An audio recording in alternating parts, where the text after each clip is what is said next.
네, 오늘 장 랭킹 5로 이어가도록 하겠습니다. 오늘도 키워드 놓고 깊이 있는 고민 이 두 분과 함께 해보도록 하죠. 소개 먼저 해드리겠습니다. IS의 김태성 본부장, KM투자파트너스 김성훈 대표 나와주셨어요. 두 분 어서 오십시오. 안녕하세요. 네, 안녕하세요. 안녕하십니까. 자, 금요일 같기도 하고 월요일 같기도 한 오늘입니다. 소화할 뉴스가 많은데 경계감을 가져야 되는 시점인데요. 그 포인트 잡고 하나씩 키워드 열어보도록 하겠습니다. 일단 첫 번째는 반도체에 할 이야기가 많아서 따로 떼어서 고민을 좀 해보려고 합니다. 반도체 긴 연휴가 무색하게 계속 연속적인 상승 랠리가 나오고 있습니다. 물론 장 초반 대비로는 대형주는 좀 음봉 전환을 하기도 했지만 아직까지 호재 만발인 구간이거든요. 어떤 포인트로 봐야 될까요? 하나씩 내려가 보면서 이야기해 보도록 할게요. 먼저 김성훈 대표님, 저희 투탑 이야기로 시작을 해볼게요. 12만 전자, 56만 닉스 이야기가 등장했습니다. 그리고 지금 상승 탄력이 둔화되긴 했지만 그래도 연속적인 상승세가 나오고 있잖아요. 일단 오늘 포인트 점검하고 싶습니다. 계속 이렇게 반도체에 대한 기대감을 끌고 가도 되는 구간인지, 오늘까지 이렇게 강하다라는 부분에서 얻을 수 있는 힌트 대표님 뭐가 있을까요? 지난 추석 연휴 동안에 미국발 호재를 한 번에 이렇게 좀 오늘 반영을 한 것 같고요. MSCI 한국 지수로 보면은 도합 합산을 하면은 쉬는 이제 기간 동안에 한 2% 정도 상승을 이제 예상을 하는 상황에서 삼성전자와 SK하이닉스가 사실 이 슈퍼사이클보다 초슈퍼사이클이라고 제가 이제 명명을 해야 될 것 같은데요. 자고 일어나면 목표 주가를 상향하는 레포트들이 맞습니다. 쏟아지고 있고요. 삼성전자 뭐 14일 날 3분기 이제 실적 예상치가 이제 우리가 뭐 마이크론의 주가의 흐름 그리고 실적의 흐름을 보면 풍량계에 대해서는 삼성전자의 실적이 잠정 실적 예상 컨센서스는 어느 정도 저는 부합을 된다고 봤을 때는 사실 오늘 세론이다라는 얘기들도 좀 있거든요. 왜냐하면 네. 그동안에 이 미국 시장의 버프를 좀 오늘 좀 다 받은 것이 아니냐. 근데 저는 그렇게 생각하지는 않고 일단 피크라고 보기에는 굉장히 이르다. 그리고 삼성전자에 대해서는 이제 HBM이라는 하나의 모멘텀이 시작이 되는 시점이 아닌가라고 보고 있어서 사실 목표 주가 12만 원에 대한 돌파 가능성은 충분히 저는 열어놓고 봐야 될 것 같은데, 지금 흐름에 있어서는 삼성전자냐 SK하이닉스냐 이거에 대한 무게추보다는 슈퍼사이클이 어느 정도까지 진행이 될 수 있을지. 오늘 같은 경우는 AMD하고 이제 오픈 AI의 이제 인공지능 가속기 공급 계약 체결 소식에 굉장히 좋은 또 훈풍이 계속 연속적으로 부과가 되는 상황이라서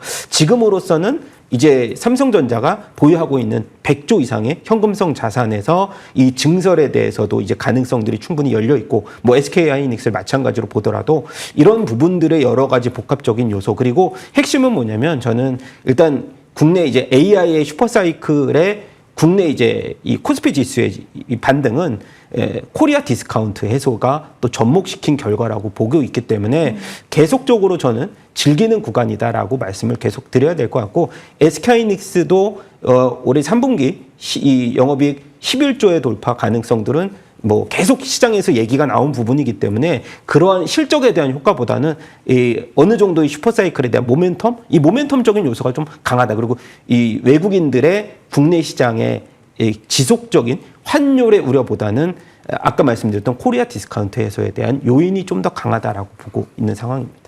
그러면 뭐 다음 주 화요일 날 있는 삼성전자의 잠정 실적 전후로 해서는 특별한 대응은 하지 않아도 된다라는 힌트를 주신 거고, 그럼 삼성전자 HBM 이야기를 조금만 더 대표님 해볼게요. HBM의 날개를 이제 달았다라는 표현을 해주셨잖아요. 뭐 회사 측에서 이렇다라고 이야기한 거 아니지만 거의 기정사실화, 엔비디아 문을 뚫었다라는 쪽으로 지금 시장이 해석이 되고 있는 듯한데, 그러면 이 이슈가 오늘 장에 반영이 온전히 된 거라고 봐야 돼요? 아니면 이거는 가이던스를 확인한 이후에 모멘텀이 강화될 수 있는 틈으로 남겨둘 수 있는 걸까요?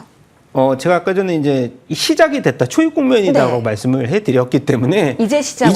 이제 왜냐면은 뭐 HBM3 이 12단 같은 경우는 엔비디아 인증을 이제 완료를 했고, 그 다음에 여기서 완료를 했다는 것 자체가 HBM4에 대한 가능성들도 충분히 열어놓고 봐야 되는데, 숫자가 당연히 찍히는 그 결과값에 따라서 삼성전자의 주가 레벨이 뭐 추가적으로도 단계적으로도 올라갈 수 있는 부분이고요.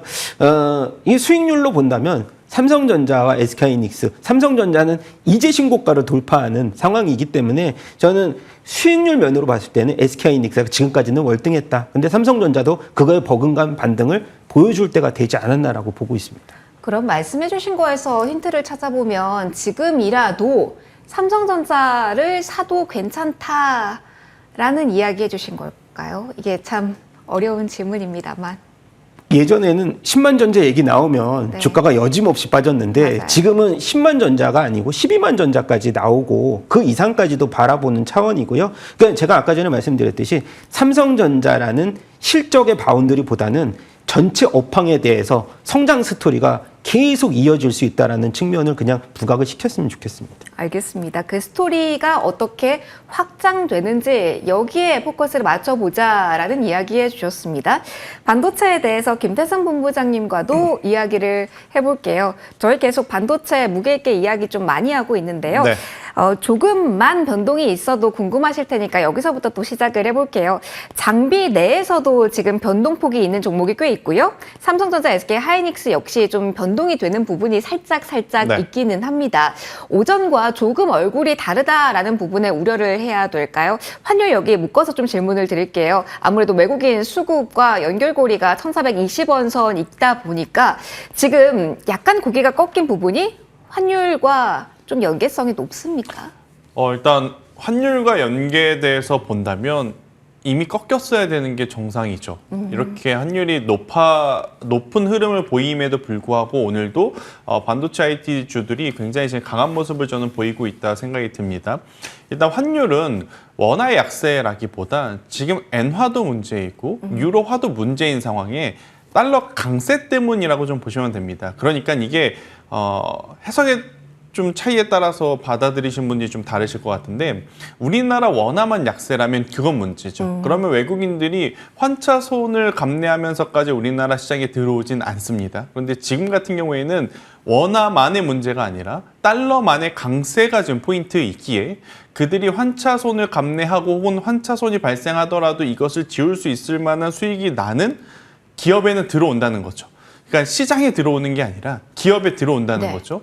오늘 외국인들이 오전부터 지금까지 굉장히 강한 매수세를 보내주고 있는데 지금 지수가 코스피 지수 기준으로 1.4%입니다. 근데 여러분들 오늘 상승과 하락 비율을 보면 상승 종목이 현재 기준으로 244 종목입니다. 아니 지수가 그러면 1.4%인데 하락 종목보다 상승 종목이 더 많아야 되는데 상승 종목이 244에서 250 종목 사이고 하락 종목이 650 종목 됩니다. 이건 들어온 수급은 굉장히 강하지만 일부 몇 종목에 지금 국한이 돼서 들어오고 있다는 것을 의미하기 때문에 그들은 환율 시장을 감안해서 들어온다기보단 환차 손을 커버할 수 있는 수익을 낼 수 있는 기업에 들어오고 있는 외국인 수급이니 원달러 환율이 물론 지금보다 더 급격하게 변동성이 나타나면 그들도 부담이겠지만 그렇지 않다면 계속해서 들어오는 데는 크게 문제 없다라고 좀 보시면 될 것 같고 여기서 이제 개인 투자자분들의 고민은 명확하게 이거죠. 연휴를 앞두고 일정 부분 비중을 줄였는데 또 간다. 연휴 갔다 오니까 또 가니까 이걸 다시 채울 것이냐 맞아요. 아니면 그냥 볼 것이냐 이 맞아요. 고민을 좀 하고 계실 것 같은데 이건 저도 하고 있습니다. 오늘 아침부터 제가 제 머릿속으로 한 수백 번 지금 수천 번 지금 고민을 했는데 많은 분들 끄덕끄덕 하고 계실 거예요. 네, 내린 결론은 네. 일단 사긴 사야 될 것 같아요. 아, 반도체 사긴 사야 쪽에 대한 돼요? 베팅은 해야 되는데 연휴 전과 지금 요 며칠 사이에 등락률 폭이 너무 커졌기 때문에 이제는 종목분들을 좀 잘 압축을 해야 돼서 덜 오른 쪽 중에 아니 지금도 덜 올랐으면 그거 반도체 종목 아닌 거 아니에요? 그 말도 맞습니다. 하지만 덜 오른 반도체 종목분들 중에 그래도 상승할 만한 스토리를 가지고 있는 기업들이 몇 개 있거든요. 아니면 전력과 전선 쪽으로 확대를 해서 투자를 하는 게 지금은 필요하지 않을까라는 의견 한번 들어보도록 하겠습니다. 맞아요. 그래서 어떤 종목 이게 가장 궁금하실 것 같아요. 원픽 이야기로 저희 본부장님 바로 넘어가 네. 볼까 합니다. 지난주에 한번 이 종목이 불을 뿜었을 때 이 정도 구간에서는 덜 올랐습니다. 지금부터 볼 때입니다. 라는 네. 힌트를 주셨는데 오늘은 딱 녹여내신 게 아니라 딱 원픽으로 가져와 주셨습니다. 오늘 그쵸. 이슈 중심에 한미 반도체입니다. 네. 와. 한미 반도체가 지금 두 가지가 필요해요. 일단 첫 번째 TC본드에 대한 대규모 발주가 한 번 더 들어와야 되거든요. 근데 이제 들어온 건 아니지만 네. 들어올 만한 뉘앙스를 계속 풍기고 있다는 게 일단 첫 번째 체크 포인트가 될 것 같고요. 두 번째로는 지금까지 반도체 장비 쪽에 가장 많은 공매도 물량 비중이 높았던 기업이 바로 한미 반도체입니다. 그런데 오늘 이렇게 15%대 이상의, 그러니까 두 자릿수 이상의 상승세가 나타났고, 여기에 만약 추가적으로 다음 주에 추가 상승이 나오게 되면 지금 가장 마음이 불편한 쪽은 어디냐? 한미 반도체 공매도를 친 쪽들이 가장 불편합니다. 아하. 그러면 그쪽들이 커버를 하려면 어떻게 해야 되느냐? 현물에서 한미 반도체의 주가를 사야지만 방어를 할 수가 있어요. 그런 현상을 우리가 숏스퀴즈라고 불리우는데, 저는 그런 현상이 나타나게 되면 지금 모든 투자자분들의 마음이 다 똑같을 겁니다. 다른 종목분들이 다 너무 부담스러워. 그런데 한미 반도체는 이제 출발했기 때문에 여기서 한 번 더 시세가 나올 가능성이 높아라는 것들이 모아지면 저는 굉장히 강한 시세 분출을 한 번 더 나타낼 가능성이 높아서 오늘의 종가 기준으로 한번 트레이딩 전략을 세워보시는 게 어떨까 싶고, 만약 추가적으로 상승을 한다면 14만 원과 15만 원을 저는 1차, 2차 목표가로 나눠서 대응을 하시는 게 맞을 것 같고요. 대신에 밀려온다고 했었을 때 손절 라인은 지난주, 그러니까 연휴 갔다 오기 직전의 종가를 저는 손절 라인으로 잡았을 경우에 어떻게 보면 손익비가 저는 굉장히 네. 좋은 자리라고 좀 보여져요. 아니면 이제 다른 반도체 종목군들 같은 경우에는 지난 약 10에서 15거래 동안 너무 가파르게 올랐기 때문에 쫓아가는 것도 부담스럽거든요. 그래서 한미반도체처럼 손익비가 좋은 쪽, 뭐 오늘은 제가 한미반도체만 이야기 드렸지만 오늘 흐름 보니까 니노공업도 저는 괜찮더라라는 이야기까지 드려보도록 하겠습니다. 알겠습니다. 짧게만 이거 같이 질문 드려볼게요. 한미반도체 이야기가 나왔고 TC본더가 중요하다라는 이야기가 나왔으니까 많은 분들이 하나비전은 어떻게 보세요? 라고 궁금해하실 것 같아서요. 이전에 이 공방전에서 같이 비교하면서 보신 분들도 많으셨을 것 같은데 네. 지금 자리에서 하나비전과 한미반도체 비교하면서 타이밍을 볼 필요도 있을까요? 그러니까 기술적으로는 한미반도체가 월등히 앞서 있을 수밖에 없어요. 네. 그런데 이제 향후에 하이브리드 본딩이라고 하는 기술에 대한 기대감 때문에 우리가 하나비전을 봤지만, 실제 하이브리드 본딩은 실질적으로 존재하기가 조금 현재로서는 어려운 상황. 그들도 지금 개발을 열심히 하고 있는 상황이다 보니 그것들이 확인이 되면 아마 주가가 65,000원 위로 올라올 겁니다. 아하. 그때 저는 쫓아가도 늦지 않지 않겠는가라는 전략을 드려보도록 하겠습니다. 한번 돌파가 나와야 된다라는 포인트 언급해 주신 겁니다. 반도체 중심으로 이야기 쭉 풀어나가 봤고요. 조금 넓게 IT로 봐서 또 다른 고민 이어가 보도록 하죠. 자, OLED 시장에 대한 관심도 이어집니다. 그러면서 대형 IT에 대한 매수 열기도 뜨겁게 현재 시장에서 확인이 되고 있는데요. 김성훈 대표님, 저희 쪽 이야기 해보죠. 최근에 OLED 쪽에 이야기가 꽤 많이 나오더라고요. 그러면서 결국은 지금 적용할 수 있는 적용처가 많아졌다라는 맥락에서 움직이는 종목군 많습니다. LG 디스플레이 중심으로 이야기를 해볼까요? 연간 흑자에 대한 이야기까지 나오잖아요. 실적, 그러면서 수요 증가, IT 대형주에 대한 메리트도 지금 동시에 가져갈 수 있는 구간인지 궁금합니다. 네, 뭐 적자를 그동안에 너무 크게 내서 근데 맞아요. 잘 버텼다고 생각이 되고요. 그다음에 광주 공장을 잘 철수를 시키면서 연간 2조에 달하는 적자폭이 이제 흑자 전환에 대한 기대감으로 좀 바뀌었다는 것 자체가 이번에 아마 3분기에 영업이익 흑자 한 3천억 정도 시장 평균 나오고 있는데 그 이상 비트를 한다라고 하면은 지금 주가 수준 저는 굉장히 좀 싸다라는 평가를 좀 내려드려야 될 것 같은데, 지금 아이폰 17에 대한 또 분위기가 처음에 시초 출시보다는 굉장히 좀 분위기가 좀 뜨거워졌고요. 그리고 또 하나 우리가 핵심적으로 봐야 될 것은 아이폰 OLED 패널 이 비중이 원래 삼성 디스플레이가 50% 가져갔고, 그 다음에 이 BOE 비중이 한 20%, LG가 30%였는데 BOE 비중을 공급망 재편에 따라서 무역 갈등에 따라서 이 일부의 낙수 효과가 LG 디스플레이 쪽으로 가져갈 수 있다라는 얘기들이 좀 나오면서 LG 디스플레이가 파주 AP4 공장이 한 번 증설했다가 지금 또 증설을 하고 있거든요. 그것은 현실적으로 말씀을 드리면 아이폰 패널 일부가 이미 LG 디스플레이로 넘어왔다라는 증거가 될 수가 있기 때문에 그런 부분들로 종합해 봤을 때는 LG 디스플레이가 이번에 영업이익이 3분기 일부 3천억, 뭐 4천억 정도만 흑자가 전환이 되더라도 LG 디스플레이에 대한 평가가 시장의 평가는 굉장히 달라질 수 있다라고 저는 보고 있어서 지금으로서는 15,000원, 지금 6%대 오늘 반등폭을 보여줬는데 네. 사실 개인 투자자분들이 LG 디스플레이를 과거에는 아예 배제를 하고 이 맞아요. 많이 OLED 안 시장을 보셨어요. 봤거든요. 네. 그래서 최근의 수급을 보면 OLED 하면은 파이넴텍이 굉장히 큰 강세를 보였다면 지금으로서는 오늘과 같은 경우에도 LG 이노텍을 또 LG 이노텍은 1%대 반등밖에 못하고 있는데 LG 디스플레이에 대한 시장의 평가가 이미 좀 바뀌었다라고 저는 생각이 돼서 주가의 흐름 그리고 실적 여러 가지 복합적인 면으로 LG 디스플레이를 탑픽으로 내세워도 좀 지금으로선 될 만하다라는 말씀을 좀 강력하게 드려야 될 것 같습니다. 그러면은 IT 대형주 가운데 그동안 많이 안 봤던 종목군 많잖아요. 그 중에서도 LG 디스플레이가 가장 매력적이다라고까지 이야기해도 괜찮을까요? 동시에 움직이는 쪽도 많아서요.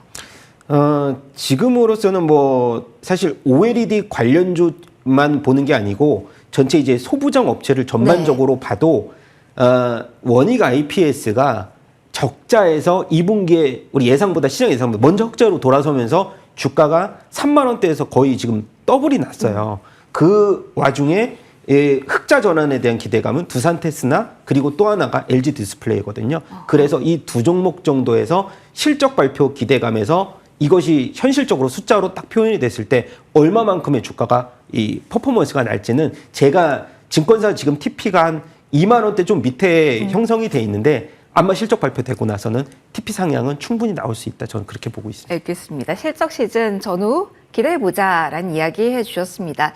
이야기 IT 하다 보니까 역시 반도체 시장의 중심인가 봐요. 저희가 키워드 계속 끌고 들어와서 이야기를 좀 하게 되는데요.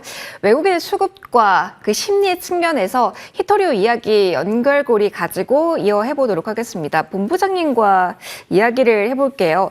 사실 민감하죠. 반도체도 그렇고 여러 섹터를 봐도 히토류라는 핵심 광물에 대한 민감도는 시장에 분명히 있는데요. 이게 궁금해요. 항상 테마의 논리로만 대응했던 시절이 있었고 현실화, 장기화 될 수 있다라는 관점에서 시장의 논리 어떻게 셈법이 나올까 이 고민하던 시기도 분명히 있거든요. 지금 중국이 히토류 수출 통제 강화하고 있다라는 부분을 어떻게 봐야 될까요? 상한가 들어간 종목도 있어서 질문 드려봅니다. 지수가 안 좋으면 사실 이쪽에 더 관심을 가겠지만 네. 지금 아마 많은 투자자들의 머릿속에 히토류가 차지하는 비중은 굉장히 작을 겁니다. 그러니까 기존에 어찌되었든 좋든 싫든 가지고 계셔서 물려 계신 분들이야 오늘 상한가 혹은 오늘 두 자릿수 상승 그러면 내일도 갈 수 있을까? 이 생각을 하겠으나 없으신 분들 머릿속에 지금 현재 뭐뭐 이제 섹터와 기업이 자리를 차지하고 있느냐 제가 그래도 한번 나는 유출을 해보면 히토류는 굉장히 적을 것 같거든요. 지금 아마 다들 반도체 살까 말까?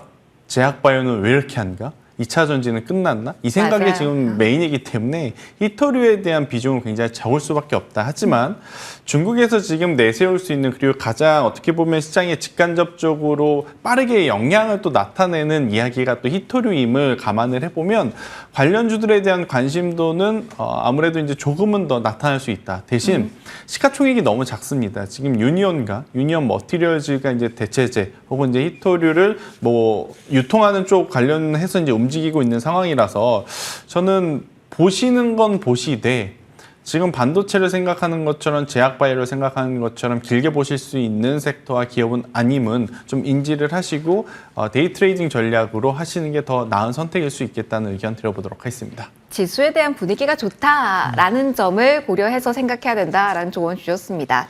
저희 다음 키워드로 넘어가 볼까요? 여기에서도 결국은 AI 수요에 대한 이야기를 할 겁니다. 그러면서 중요도 높은 키워드에 대한 관심은 이어지고 있는 상황인데요. 오늘 전력 설비 한 축 그리고 원전에 대해 또 다른 축 이야기 해볼 겁니다. 일단 LG 현대 일렉트릭 잡고 이야기해 볼까요? 본부장님 좀 이어가 보도록 하겠습니다.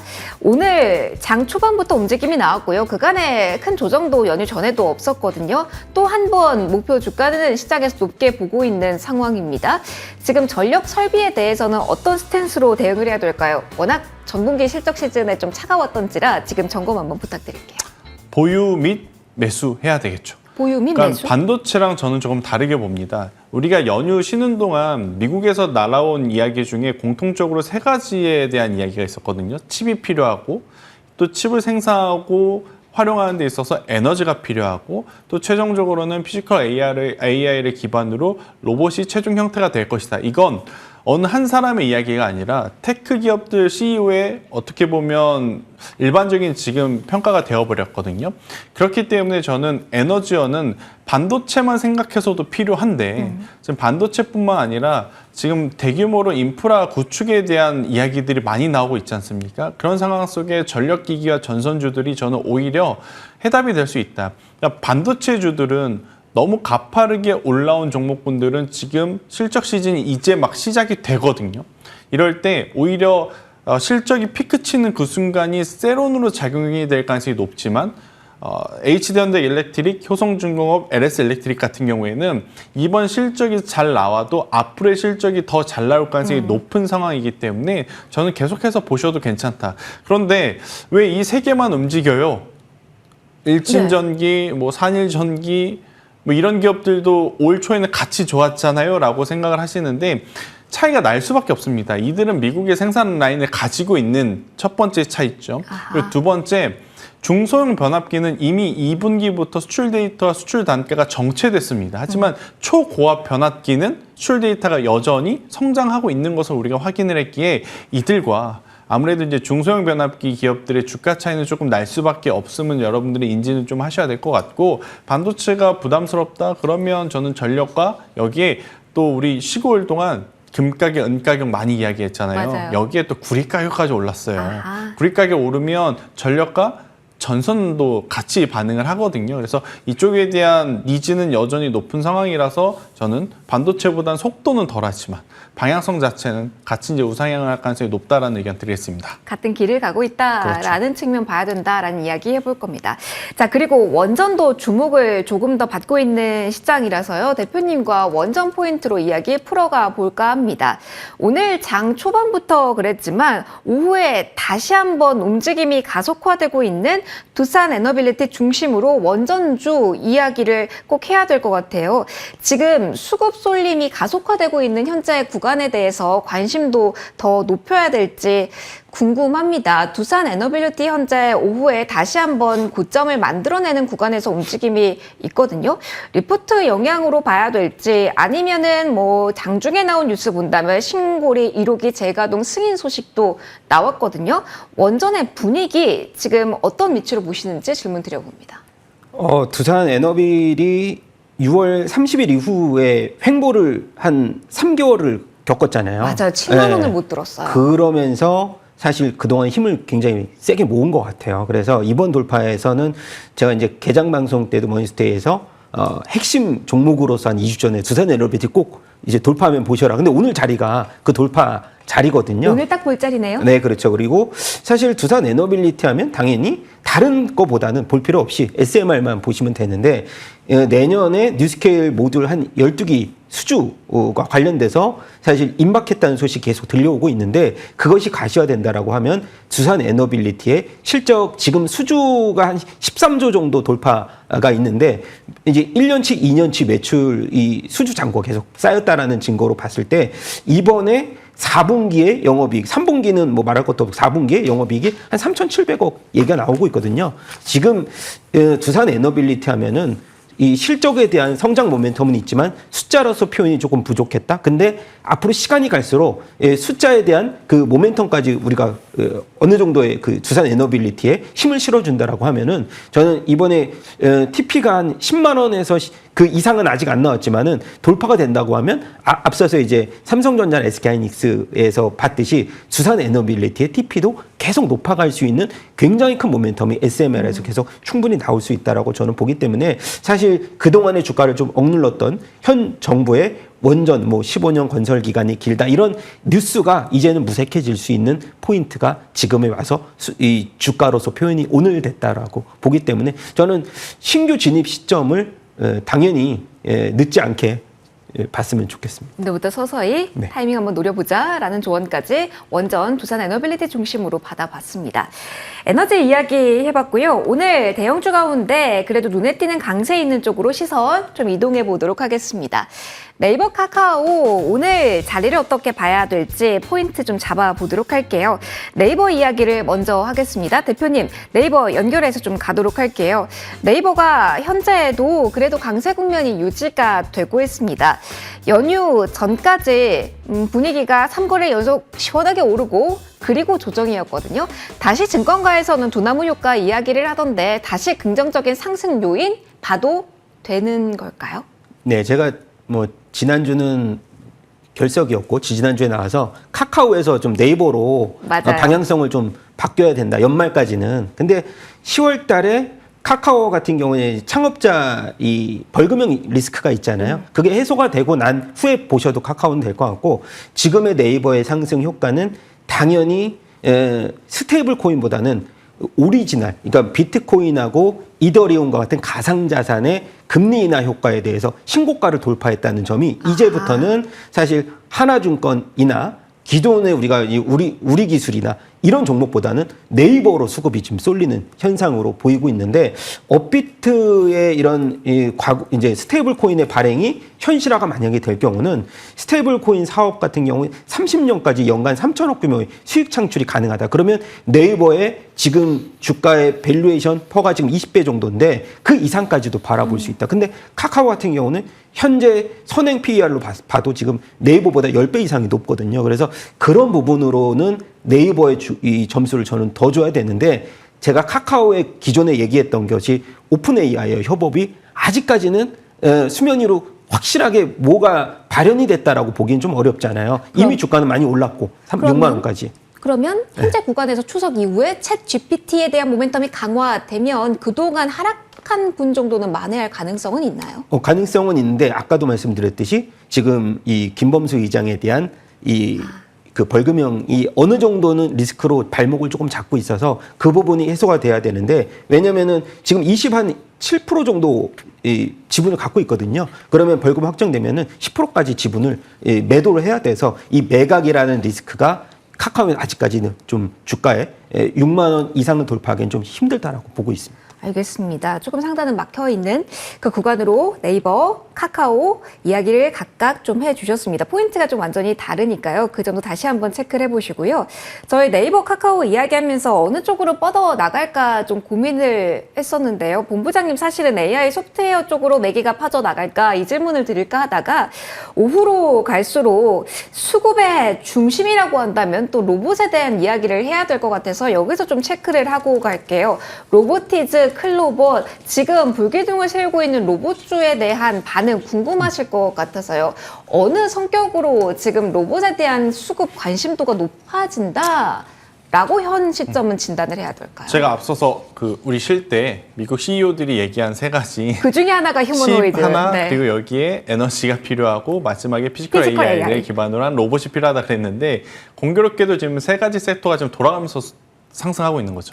칩 때문에 반도체 하드웨어가 움직이고 에너지 때문에 전력기기와 전선 원전 우리가 지금 보고 있는 거고 지금 마지막으로 피지컬 AI를 기반으로 하는 로봇 우리나라도 지금 로봇들이 그래서 상대적으로 강한 모습을 좀 보이고 있다 이렇게 좀 보시면 될 것 같은데 클로봇 같은 경우에는 벌써 상한가 근처까지 지금 올라가 있는 상황인 것 같아요.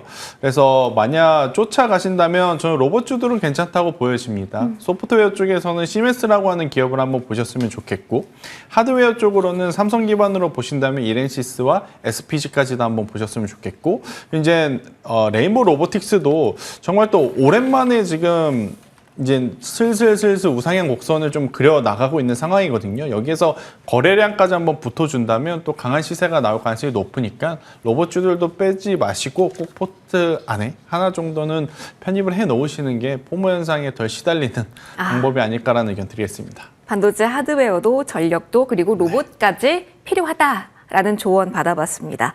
저희 이제 마지막 키워드 점검을 해볼게요. 여기는 고민이 너무 많이 되고요. 마음이 좀 아프긴 합니다. LG 에너지 솔루션 먼저 잡고 가도록 할게요. 2차 전지주 전반적으로 흐름이 잘 잡히질 않고 있는 상황인데요. 일단 대표님 LG 에너지 솔루션의 오늘장 하락 이야기를 먼저 하고자 합니다. 연휴 바로 전거래일 막판에 있었던 수급 이슈로 봐야 돼요? 아니면 다른 악재가 있어서 이렇게 흔들림이 나오는 걸까요? 많이 빠지네요. 화재 이슈는 약간 보조적인 이벤트인 것 같고요. 네. 전일자 급등에 따른, 그러니까 사실 LG화학이 LG솔루션의 이 주식 매각을 하지 않고 네. 주가 수익 수합으로 이제 하겠다라고 발표를 하면서 급등을 했는데, 그런 급등에서 그러면 LG 에너지 솔루션이 그만큼의 가치가 있느냐, 급등의 가치가 있느냐, 그걸로 판단하기에는 사실 오늘의 주가 하락이 답을 말해준 것 같아요. 어떻게 보면은 GM향 매출이 얘네가 30%인데 LG 엔솔이, 근데 지금은 보조금이 9월달에 이제 폐지가 됐습니다. 그럼 3분기 실적보다는 4분기 실적 쇼크가 나올 거라는 예상들을 많이 하기 때문에 반등에 대한 흐름에 따르자면 지금의 주가 수준도 사실 어느 정도는 주가에 반영이 됐다라고 저는 보기는 좀 어렵다. 2차 전지 관련돼서는 대장주가 이렇게 빠진다라고 하면은 사실 좀 긴 터널의 어둠의 끝이 아직 빛이 보이지 않는다라고 저는 생각이 됩니다. 긴 터널의 끝 아직 안 보인다. 라고 표현을 해주셨습니다. 그러면 2차 전지발 영향도 분명히 받고, 그리고 오늘 철강 쪽에 대한 분위기도 좋지 않은데, 그래서 포스코 홀딩스 중심으로 질문을 하나 더 가볼까 합니다. 본부장님, 네. 조금 기분 좋은 이야기로 이쪽 담아야 된다 이야기하다가 좀 우울한 부분으로 넘어왔는데요. 일단 포스코 홀딩스가 2차 전지 영향도 분명히 받겠지만 오늘 철강 관세 이슈를 크게 받아서 여기서 그 이슈 좀 참고하고 넘어가려고 합니다. 어떻게 봐야 되나요? 유럽도 그렇고 미국도 다 철강 수입 장벽을 높이고 있잖아요. 그 네. 충격파가 오늘 일시적으로 다 소화가 된 건지 아니면 계속 고려해야 될 이슈인지. 일단 조금은 더 보셔야 될 것 같고, 뭐 포스코홀딩스뿐만 아니라 최근에 철강주들이 강했을 땐 사실 본업 때문이라기보단 기대감이었죠. 그러니까 알래스카라든지 LNG라든지 이런 테마적인 뉴스 때문에 올라온 부분들이 있어서 그것들이 지금 다시 이제 도로 내뱉고 되밀림이 나오는 현상이라서 어떻게 보면 속상하지만 고점 대비 많이 밀렸다고 보지만 저는 그냥 원래 있어야 될 주가 수준으로 지금 내려온 상황이라고 보여져요. 그렇다면 지금 이 악재들을 모두 이겨내려면 결국 두 가지가 필요한 거죠. 일단 시간이 필요하겠죠. 그리고 이제 두 번째로는 그 시간 동안 실적에 대한 개선세라든지 신사업에 대한 어떤 발전성을 좀 보여줘야 주가가 올라올 수 있지, 그렇지 않다면 사실 지금 장벽을 높이는 이유는 중국을 확실하게 견제를 하기 위함인데 여기에 지금 옆에 있던 우리나라가 지금 타격을 입고 있는 상황이라서 중국을 계속 견제하려는 그들의 계획대로라면 시간도 굉장히 오래 걸릴 겁니다. 그렇다면 우리나라 철강주들이 살아남기 위해서는 어떤 새로운 신성장 동력들을 좀 보여줘야 되는데 그런 것들이 보여줄 만한 지금 기업들이 많지가 않기 때문에 전 철강주들은 추후에 시세가 혹은 추세가 좀 살아나고 다시 봐도 늦지 않지 않겠는가라는 의견을 드리도록 하겠습니다. 먼저 볼 타이밍은 분명 이쪽은 아니군요. 자, 오늘 골고루 시장의 시선이 향하고 있는 쪽 그 키워드에 대한 고민해봤습니다. 두 분과 함께했고요. 마무리하도록 하겠습니다. 김태성 본부장, 김성훈 대표 함께해 주셨습니다. 고맙습니다.